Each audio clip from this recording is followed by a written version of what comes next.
Welcome to war academy. ఈరోజు వచ్చేసి 3 rare కళ్యాణ చాళుక్య ఎరా Kannada inscriptions discovered in Telangana concept చూద్దాము. అదేవిధంగా మొదటిసారిగా మన ఛానల్‌ని చూస్తున్నట్లయితే మన ఛానల్‌ని సబ్స్క్రైబ్ చేసుకోండి. ఈ వీడియోని లైక్ చేసి మీ మిత్రులకు ఈ వీడియోను షేర్ చేయండి. రైట్. ఇప్పుడు వచ్చేసి ఏంటంటే సో, కళ్యాణ చాళుక్య ఎరాకు సంబంధించిన కన్నడ ఇన్స్క్రిప్షన్స్ మనకి తెలంగాణలో డిస్కవర్ అయినట్టు ఈరోజు న్యూస్‌లో ఉందన్నట్టు. అయితే ఇది ఎవరి కాలం సంబంధించింది అంటే సోమేశ్వర 3 భూలోక మల్లదేవుని పరిపాలన కాలంకి సంబంధించిన శాసనాలన్నట్టు మనకు అర్థమవుతుందన్నట్టు. అది ఏ టైమ్ పీరియడ్ అంటే 1129, 1130, 1132కి సంబంధించినన్నట్టు మనకి ఇక్కడ ఇన్ఫర్మేషన్‌లో ఇచ్చారన్నట్టు. రైట్. ఫస్ట్ వచ్చేసిందంటే మనకి ఫస్ట్ శాసనం గమనిస్తే వచ్చేసి ఏమి వివరణ ఇస్తుంది అంటే బిజిలేశ్వర టెంపుల్ యొక్క నిర్మాణం గురించి చెప్తున్నారు. అదే విధంగా వచ్చేసి ఏంది అంటే లోకల్ విలేజ్ చీఫ్ యొక్క దానాల వివరాలు కూడా ఇక్కడ తెలుస్తున్నాయి.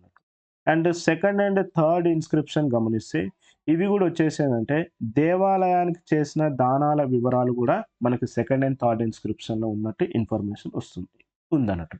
అండ్ నెక్స్ట్ వచ్చేసిందంటే కళ్యాణ చాళుక్య అన్న, లేటర్ చాళుక్యాస్ అన్న, వెస్టర్న్ చాళుక్యాస్ అన్న కూడా ఒకటే అన్నట్టు. అయితే ఈ లేటర్ చాళుక్యాస్ వచ్చేసిందంటే descendants of the Chalukya Badami అన్నట్టు. And next Taila 2 first king అన్నట్టు. రాజరాజ చోళాని ఓడించింది. ఎప్పుడు 1992 ఏడీలో. అండ్ ఈ కళ్యాణ చాళుక్యులు వచ్చేసిందంటే దక్కన్ రీజన్ వచ్చేసి పరిపాలించారు. ఆ టైం పీరియడ్ వచ్చేసిందంటే 1973 టు 1180 వరకు పరిపాలించారు. అండ్ వీరి క్యాపిటల్ వచ్చేసిందంటే కళ్యాణ్. సో, ప్రస్తుతము కర్ణాటకలో ఉన్న బీదర్ డిస్ట్రిక్ట్ అని చెప్పొచ్చన్నట్టు. అండ్ అదే విధంగా వచ్చేసి వీరి కాలంలో ఆర్కిటెక్చర్ గమనిస్తే అండ్ మేజర్ టెంపుల్స్ వచ్చేసి ఏంటంటే సో, లక్కుండీలో వచ్చేసి మనకి కాశీ విశ్వేశ్వర టెంపుల్ ఒకటి. రెండవది వచ్చేసిందంటే పురావతిలో వచ్చేసి మల్లికార్జున టెంపుల్ ఒకటి. అండ్ థర్డ్ వన్ వచ్చేసిందంటే బగాలిలో వచ్చేసిందంటే కాళేశ్వరం టెంపుల్ ఒకటి. అండ్ ఫోర్త్ వన్ వచ్చేసిందంటే ఇతాగిలో వచ్చేసిందంటే మహాదేవ టెంపుల్ అని మనకిక్కడ అర్థమవుతుంది. అండ్ అదే విధంగా వచ్చేసిందంటే స్టెప్డ్ వెల్స్ కూడా ఉన్నాయన్నట్టు.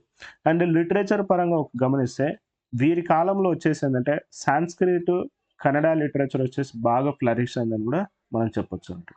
అదేవిధంగా కన్నడ సాహిత్య ప్రముఖులు కూడా వచ్చేసి ఎవరు అంటే పంప, రన్న, దుర్గసింహ, నాగవర్మ. వీరు కన్నడ సాహిత్య ప్రముఖులు అని చెప్పొచ్చు అన్నట్టు. అండ్ మరొక ఇంపార్టెంట్ విషయం వచ్చేసిందంటే బసవన్న నేతృత్వంలో కూడా వచ్చేసిందంటే ఒక సామాజిక మతపరమైన ఉద్యమం కూడా చేశారన్నట్టు మనకి ఇన్ఫర్మేషన్ ఉందన్నట్టు. రైట్. ఇది ఈరోజు టాపిక్ అండి. Thank you very much.